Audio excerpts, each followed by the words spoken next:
A True Martial World, Bab 188. Judul, Persiapan Akhir. Keesokan harinya di malam hari, di kantor pekerjaan memetik ramuan. Saudari Wang, ini panen aku hari ini. Yiyun dengan patuh meletakkan keranjang ramuannya di atas lemari batu. Wang melirik dengan malas. Dia mengulurkan tangan untuk mengambil ramuan dari keranjang ringan dan memperkirakan panen Yiyun. Wang mendengus ringan. Ini semakin berkurang. Kuno, jumlah tumbuhan di keranjang ramuan pasti tidak melebihi 80 rune sisik naga. Pada awalnya, Yiyun akan menyerahkan sekitar 200 rune sisik naga ramuan. Untuk pemula yang menyerahkan begitu banyak ramuan mengejutkan Wang. Meskipun level ini tidak bisa dibandingkan dengan Song Yi, dia tidak jauh lebih buruk. Bukan tidak mungkin untuk mendapatkan penghasilan 15.000 rune sisik naga dalam 2 bulan ke depan. Hasil itu akan membuktikan pengamatan dan inderanya yang tajam. Akibatnya, kota surgawi kemungkinan akan memberikan beberapa bentuk hadiah. Tapi Wang tidak pernah membayangkan bahwa dalam 10 hari, jumlah yang diserahkan Yiyun telah turun setengahnya, menjadi sekitar 100 rune sisik naga. Aneh. Tetapi dalam 3 hari terakhir, keadaannya menjadi lebih buruk dan hanya 70-80 hari. Bertahun-tahun ini, Wang bertanggung jawab atas kantor pemetikan herbal. Dia telah melihat banyak kultivator dengan indera yang tajam. Biasanya mereka menyerahkan lebih banyak ramuan dari waktu ke waktu dan mereka tidak pernah seperti Yiyun, yang memberikan lebih sedikit ramuan dari waktu ke waktu. Jika Yiyun beruntung pada awalnya dan perlahan berubah menjadi sial kemudian, itu tidak masuk akal. Keberuntungan tidak mungkin terkonsentrasi dalam beberapa hari pertama. Satu-satunya kemungkinan adalah Yiyun tidak bekerja keras. Setelah memikirkan ini, Wang menjadi murung. Tidak apa-apa jika kamu tidak memiliki bakat. Bagaimanapun, bakat kamu diberikan kepadamu oleh orang tua kamu, dan sulit untuk mengubah bakat itu melalui pengasuhan. Mereka yang tidak memiliki bakat akan tetap biasa-biasa saja, karena tidak peduli seberapa keras mereka bekerja, tidak mungkin mereka bisa menjadi pahlawan yang tiada taraf. Mereka dengan bakat yang akhirnya menyia-nyiakan bakat mereka dianggap sampah oleh Wang. Selain itu, mereka berada di kota surgawi Tai'ah, mengambil sumber daya kota surgawi Tai'ah, namun mereka tidak bekerja keras. Ada banyak sekali orang di dunia ini yang ingin tumbuh kuat tetapi mereka kekurangan kesempatan. Tidak menghargai kesempatan ini dan membuang-buang sumber daya adalah tindakan yang tidak bisa dimaafkan. Sumber daya kota surgawi Tai'ah diberikan kepada mereka yang memburu binatang kuno, kepada para pahlawan yang membela negara. Itu bukanlah sesuatu yang dihamburkan, memungkinkan seseorang untuk mencapai gelar mulia untuk menjalani kehidupan yang kaya. 82 rune sisik naga. Kamu benar-benar semakin buruk dari hari ke hari. Jika kamu ingin berkubang dalam kemerosotan, tidak ada yang bisa menyelamatkanmu. Jika kamu ingin bermalas-malasan di perkemahan alam liar surgawi, aku menyarankan kamu untuk pergi lebih awal. Wang memarahi langsung ke wajah Yiyun, tanpa keramahan apapun. Dia melemparkan token identitas Yiyun, hampir mengenai wajah Yiyun. Yiyun menangkap tokennya dan tidak bisa berkata-kata. Dia awalnya ingin bertanya kepada Wang tentang item petir, tetapi melihat sikapnya, dia hanya bisa diam. Untuk apa kamu masih berdiri di sana? Bentak Wang saat melihat Yiyun masih berdiri di sana. Tidak ada, kata Yiyun tak berdaya. Zhao Qingcheng dan teman-temannya berada di belakang Yiyun. Zhao Qingcheng juga penasaran mengapa panen Yiyun sangat sedikit sekarang. Adik kecil Yiyun, mengapa kamu memetik lebih sedikit herbal sekarang? Tidak banyak, kurasa aku semakin tidak beruntung. Juga, aku sedikit lelah akhir-akhir ini. Yiyun mengangkat bahu, menyikatnya. Secara alami, dia tidak ingin menyebutkan persiapannya untuk menangkap ramuan primordial. Sister Qingcheng, aku ingin mendapatkan mantra petir yang kuat. Apakah kamu tahu di mana aku bisa mendapatkannya? Mantra api guntur. Zhao Qingcheng berhenti. Dia tidak tahu untuk apa Yiyun menginginkan itu. Iya, selama aku bisa menggunakannya, semakin kuat semakin baik. Setelah beberapa pemikiran, Zhao Qingcheng berkata, ada beberapa distrik di kota surgawi Tai'ah yang secara khusus menjual jimat. Formasi itu dibuat oleh para master di kota surgawi Tai'ah. Saat kultivator berburu binatang kuno, mereka dapat menyebarkan formasi ini, membangkitkan kekuatan di dalam jimat jika dalam masalah. Oh, jadi ada hal-hal seperti itu? Mata Yiyun berbinar. Mereka memenuhi persyaratannya. Iya, alam liar surgawi terlalu berbahaya. Beberapa binatang kuno tidak bisa ditangani oleh kultivator. Tanpa jimat pelindung, akan ada lebih banyak kematian dan cedera. Tapi, kota surgawi tidak mendorong kita untuk mengandalkan formasi. Karenanya, jimat dijual dengan sangat mahal. Formasi yang lebih kuat bisa mencapai 1.000 atau bahkan 2.000 rune sisik naga. Seorang pemula harus bekerja keras hanya untuk mendapatkan 1.000 rune sisik naga. Bahkan para kultivator yang lebih senior harus bekerja keras selama beberapa hari untuk mendapatkan jumlah itu. Menggunakan formasi seperti itu setara dengan menyia-nyiakan pekerjaan beberapa hari terakhir. Aku mendapatkannya. Bawa aku ke sana. Mantra tersebut dijual di sebuah concors di kota Tai Ah Divine. Di tengah concors, ada deretan besar. Di dalam arai itu ada pagoda yang memiliki cahaya berkedip di puncak menara. Pagoda ini memiliki 9 lantai. Di pintu besar itu, ada 3 kata besar yang tertulis. Pagoda 10.000. Gunakan energi spiritual kamu untuk berinteraksi dengan pagoda. Kamu kemudian akan dapat menelusuri katalog. Setelah kamu membayar rune sisik naga, kamu akan menerimanya. Zhao Qingcheng menjelaskan di samping. Sejak Yiyun membantunya, dia telah siap membantu Yiyun. Setiap kali Yiyun memiliki permintaan, dia akan membawa Yiyun ke sana dan memperkenalkan peraturan secara rinci, menunjukkan hal-hal kepada perhatiannya.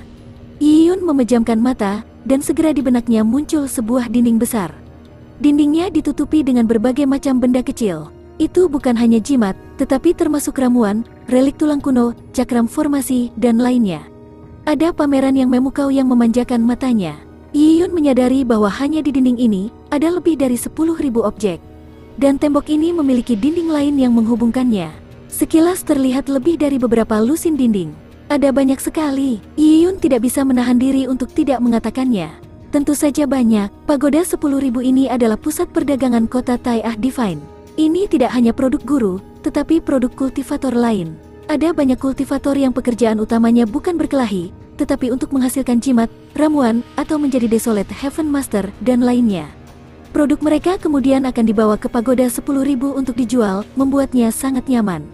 Selain itu, mungkin ada beberapa bagian langka dari binatang kuno yang dibunuh oleh beberapa kultivator. Karena harga standar yang diberikan oleh kota surgawi tidak memuaskan para kultivator, mereka dapat memilih untuk menjualnya di pagoda 10.000. Ketika seorang Desolate Heaven Master atau alkemis melihatnya, mereka mungkin akan membelinya. Semua orang menempatkan barang-barang di pagoda 10.000 di sini, jadi mungkin ada jutaan harta karun di sini. Jadi begitu, mendengar penjelasan Zhao Qingcheng, Yiyun merasa tenang. Dengan arai yang begitu besar, memang sangat mudah untuk berdagang. Yiyun menggunakan energi spiritualnya untuk menjelajah. Segera dia menemukan dinding yang penuh formasi warna-warni. Mereka bertuliskan segala macam formasi dan rune aneh. Beberapa dari jimat ini dibuat dari kulit binatang buas kuno, sementara yang lainnya terbuat dari kertas kuning. Perbedaan harga juga bagus. Beberapa yang murah bernilai selusin rune sisik naga. Formasi ini untuk pemula, yang sama sekali tidak dipertimbangkan oleh Yiyun.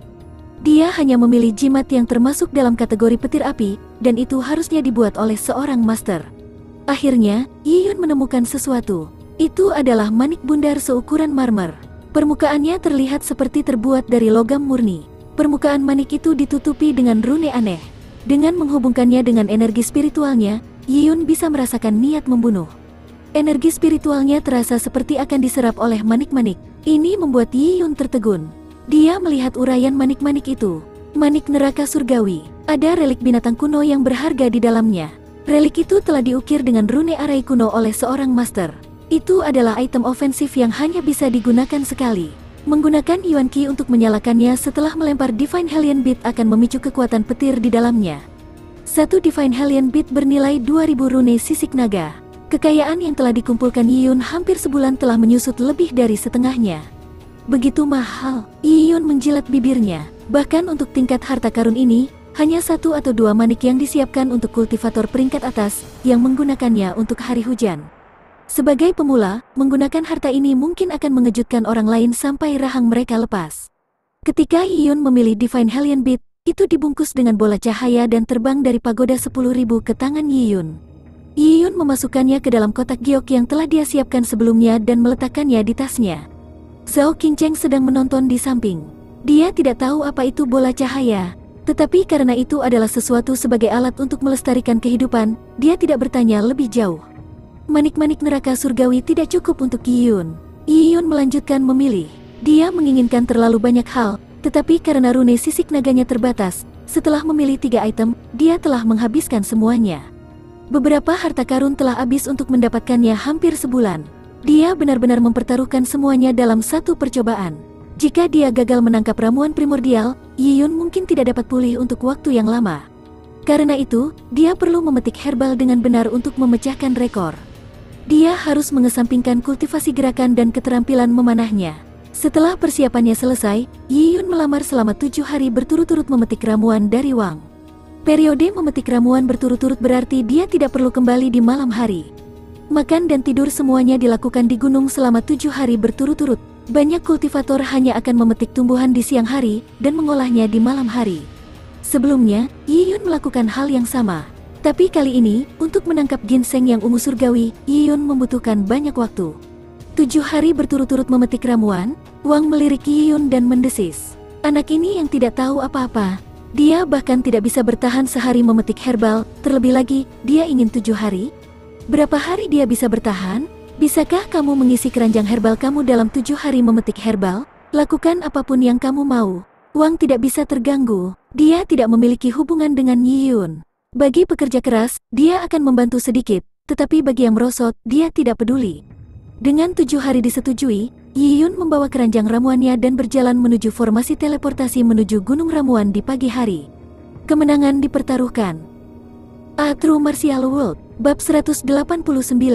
Judul, Hari Lunarin.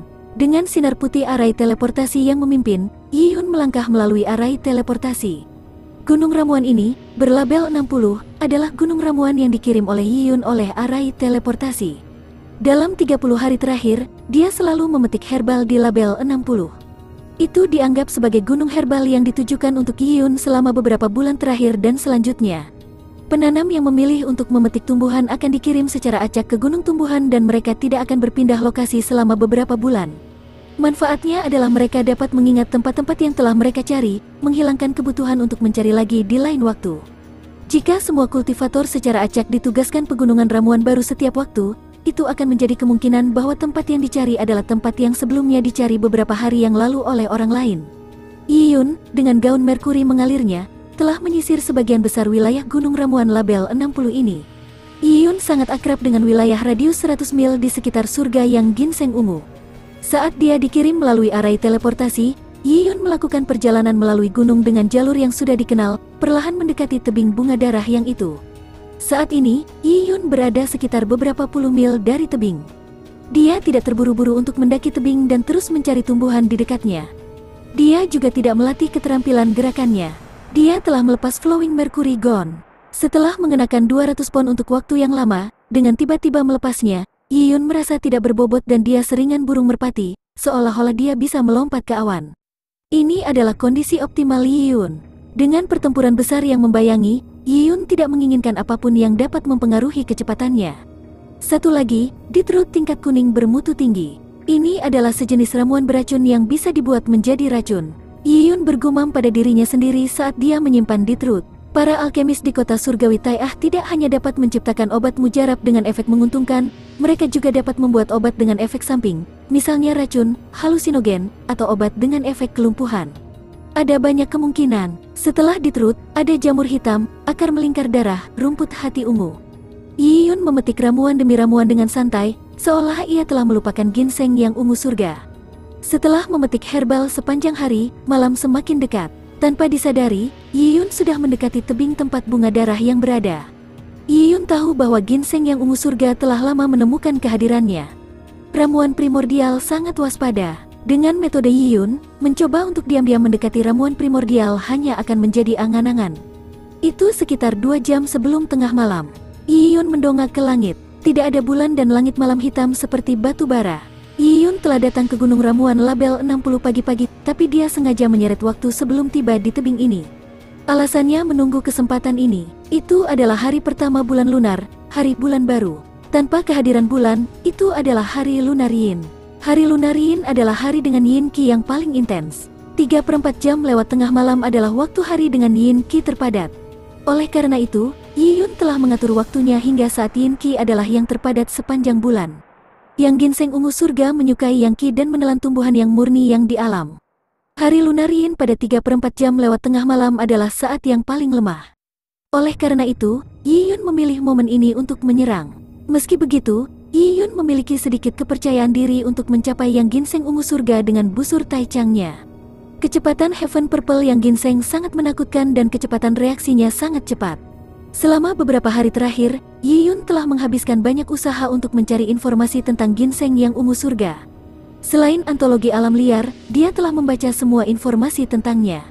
Dia terus-menerus membandingkan keterampilan memanahnya dengan kemampuan yang ginseng ungu surgawi. Kesimpulan akhirnya adalah, dalam jarak 30 meter, bahkan jika panahnya melebihi kecepatan suara, ada kemungkinan besar yang ginseng ungu surgawi masih bisa menghindarinya. Dan saat dia gagal dalam usahanya, dia tidak akan memiliki kesempatan sedikit pun untuk menangkap yang ginseng ungu surgawi di masa depan. Oleh karena itu, Yi Yun harus mempertimbangkan semuanya dengan hati-hati dan dia harus membuat segala macam perhitungan. Mari kita lakukan. Aku akan melihat apakah keterampilan terowongan kamu lebih kuat atau panah aku lebih cepat. Yi Yun mengatakan pada dirinya sendiri itu dan melompat. Swiss, dengan langkah tak terdengar, Yi Yun menginjakkan kaki di bebatuan tebing dengan keranjang ramuan di punggungnya. Dia 100 kali lebih gesit daripada monyet dan dia dengan mudah memanjat tebing seperti dia berada di tanah datar. Di malam hari, angin pegunungan yang dingin bertiup menembus tulang.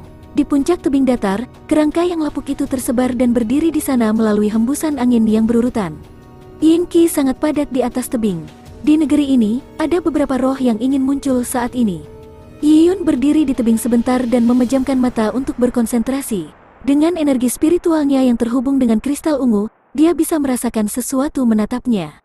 Itu adalah ginseng yang ungu surga. Dengan kristal ungu, Yi Yun sangat peka terhadap energi di sekitarnya. Meski begitu, dalam penglihatan Purple Crystal, Yi Yun tidak bisa menunjukkan dengan tepat lokasi dari Heaven Purple yang ginseng. Tapi di Yin Qi yang tebal, ada untayan yang Qi yang jelas. Ini milik Heaven Purple yang ginseng. Ginseng yang ungu surgawi tidak waspada terhadap pengamatan Yi Yun. Ke surga yang ungu ginseng yang Yi Yun seperti kelinci liar yang masuk ke wilayahnya dan dia tidak penting. Ramuan primordial telah ada selama ribuan tahun, telah melihat kultivator yang tak terhitung jumlahnya. Para idiot itu tidak pernah menemukannya. Beberapa ahli manusia telah mencoba menangkapnya, tetapi mereka tidak dapat mengancamnya. Kadang-kadang ada ahli Sein dari kota surgawi Tai'ah yang datang ke Gunung Herbal Label 60. Baru kemudian ramuan primordial ini waspada dan bersembunyi terlebih dahulu. Karena itu, aman. Dengan kekuatan Yi Yun saat ini, ramuan primordial tidak merasakan ancaman apapun. Dalam kegelapan, Yi Yun tetap diam. Dia diam-diam menghitung waktu, dan masih ada 2 jam lagi sebelum waktu yang ditentukan. Yi Yun tampaknya secara acak mengeluarkan 1000 tentara saber. Meskipun dia tidak bisa menentukan ginseng yang ungu surga menggunakan penglihatan kristal ungu, dia sudah menunjukkan lokasi bunga darah yang sekitar 100 meter ke kiri dan itu terkubur jauh di bawah tanah. Yi Yun berjalan ke lokasi dia sebelumnya menemukan bunga darah yang masih ada lubang yang telah dia gali. Yi Yun memasang wajah penasaran dan bergumam, bukankah ini tempat aku menemukan bunga darah yang terakhir kali? Entah kenapa, tapi saat hendak mengambil bunga darah yang, tiba-tiba banyak mayat keluar dari kuburan. Aku membunuh banyak, tetapi setelah beberapa waktu, aku tidak tahu apa yang terjadi. Ketika aku bangun, aku penuh dengan luka-luka dan semua mayat dan bunga darah yang telah menghilang. Rasanya seperti mimpi. Yi Yun bergumam pada dirinya sendiri. Tidak jauh dari situ, Heaven Purple yang ginseng diam-diam sedang memperhatikan manusia yang menarik ini. Ia memiliki sejumlah kecerdasan dan bisa memahami kata-kata Yi Yun. Manusia adalah spesies yang sangat bodoh. Mereka bisa terkena sihir tanpa menyadarinya dan mereka akhirnya berpikir bahwa mereka sedang bermimpi.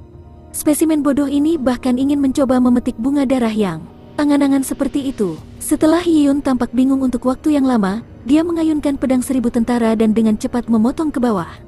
Bang, dengan percikan tanah dan bebatuan, retakan gelap yang dalam muncul di tanah. Yi Yun ragu-ragu dan hati-hati meraih. Dalam kegelapan, dia menyentuh sekitar, tapi tentu saja, dia tidak menemukan apa-apa. Dia bergumam pada dirinya sendiri, bukankah itu di sini terakhir kali? Bunga darah yang ini, kabur. Melihat Yi Yun begitu bodoh, jika yang ginseng ungu surgawi bisa membuat ekspresi, itu akan menjadi salah satu di mana air mata keluar karena terlalu banyak tertawa. Apakah semua manusia begitu bodoh? Mereka bahkan tidak tahu bahwa mereka telah terkena sihir, tetapi mereka sangat naif untuk berpikir bahwa mereka masih dapat menemukan bunga darah yang di tempat yang sama. Sangat bodoh sekali. Pada saat ini, Yi Yun berganti tempat dan mulai menggali. Tentu saja, itu tidak berguna. Yi Yun tidak berkecil hati dan menggulung lengan bajunya. Di tebing ini, dia mulai menggali, masing-masing sedalam 3 kaki. Untuk ramuan primordial, perilaku Yi Yun lucu. Tapi perlahan, itu mulai menjadi serius. Ia menyadari bahwa penggalian tanpa tujuan Yi Yun perlahan-lahan mendekati lokasi bunga darah yang Ini, apakah itu kebetulan? Yiyun hampir mencapai bunga darah yang. Melihat penggalian Yiyun menjadi lebih teliti dan lebih dalam, ramuan primordial berpikir bahwa dia benar-benar dapat menemukan bunga darah yang jika ini terus berlanjut. Apakah ini keberuntungan yang bodoh? Tentu saja, ginseng yang ungu surgawi tidak ingin Yiyun mencuri bunga darah yang.